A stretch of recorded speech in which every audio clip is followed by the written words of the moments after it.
안녕하세요. 10분 만에 끝내는 생명과학 10생입니다.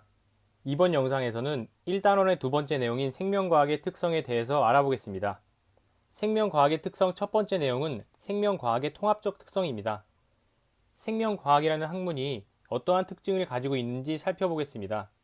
생명과학은 우리가 생물이라고 부르는 것들의 특성을 알아보고 생물들이 어떠한 특징을 나타내는지 연구하는 학문입니다. 연구를 통해 최종적으로 인류 복지에 기여하는 것이 생명과학의 목적이라고 할 수 있습니다. 생명과학이 다루는 주제는 분자와 같은 작은 단위에서부터 생태계와 같은 큰 단위까지 그 범위가 다양합니다. 또한 생명과학은 화학, 물리, 수학, 공학, 의학 등의 학문 분야와 협동하여 연구를 진행하고 있으며 이는 생명과학의 통합적 특성에 해당합니다. 생명과학의 특성 두 번째 내용은 생명과학의 탐구 방법입니다. 생명과학을 연구할 때 다음의 두 가지 방식으로 생물의 특성을 밝혀내게 되는데요. 첫 번째 방법은 귀납적 탐구 방법이고 두 번째 방법은 연역적 탐구 방법입니다. 귀납적 탐구 방법이란 어떠한 자연 현상을 관찰하고 그러한 관찰들로부터 규칙성을 밝혀내어 일반적인 원리나 원칙을 끌어내는 탐구 방법입니다. 연역적 탐구 방법과는 달리 가설 설정 단계가 없습니다. 귀납적 탐구 방법의 과정은 다음과 같습니다. 자연 현상을 관찰하고 관찰 주제를 선정한 후 관찰 방법과 절차를 고안합니다. 다음으로 대상에 대하여 관찰을 하고 관찰 결과를 해석하여 공통점을 찾아 결론을 도출합니다. 대표적인 귀납적 탐구 방법의 예로 진화론과 세포설이 있습니다. 연역적 탐구 방법은 실험을 한다는 것이 귀납적 탐구 방법과는 가장 다른 점입니다.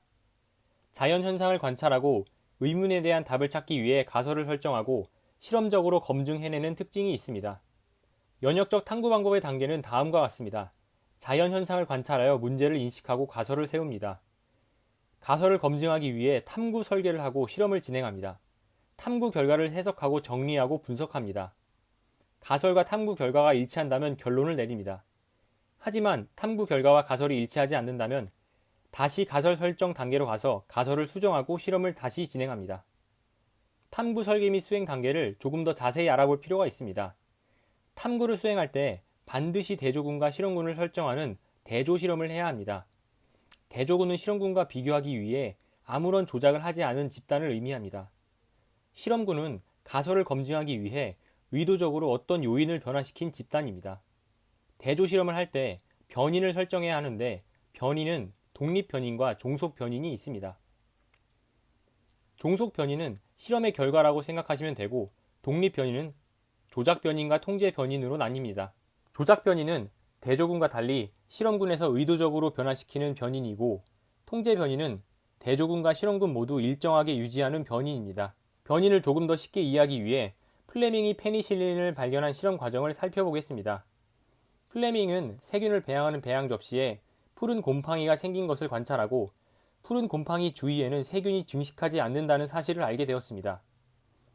그래서 푸른 곰팡이에서 생성된 어떤 물질이 세균의 증식을 억제할 것이다 라는 가설을 설정하고 실험을 수행합니다. 첫 번째 배양 접시에는 세균만 있고 두 번째 배양 접시에는 세균과 푸른 곰팡이를 넣어줍니다. 여기서 세균만 있는 배양 접시는 대조군이 되고 세균의 푸른 곰팡이를 넣은 접시는 실험군이 되는 것입니다. 조작 변이는 푸른 곰팡이가 되고 통제 변이는 세균의 종류나 배양 접시의 크기, 온도, 습도 등 실험 환경이 될 것입니다. 실험 결과 푸른 곰팡이가 있는 배양 접시에서만 세균의 증식이 억제되었다는 결론을 얻게 됩니다. 이때 종속 변인, 즉 결과는 세균의 증식 여부라고 할 수 있습니다. 생명과학의 특성에서 출제되는 문제 유형은 다음과 같습니다. 귀납적 탐구 방법과 연역적 탐구 방법의 차이점을 물어보는 문제가 출제됩니다. 두 번째로는 연역적 탐구 방법에서 탐구 설계 및 수행에 대한 내용을 자세히 물어봅니다.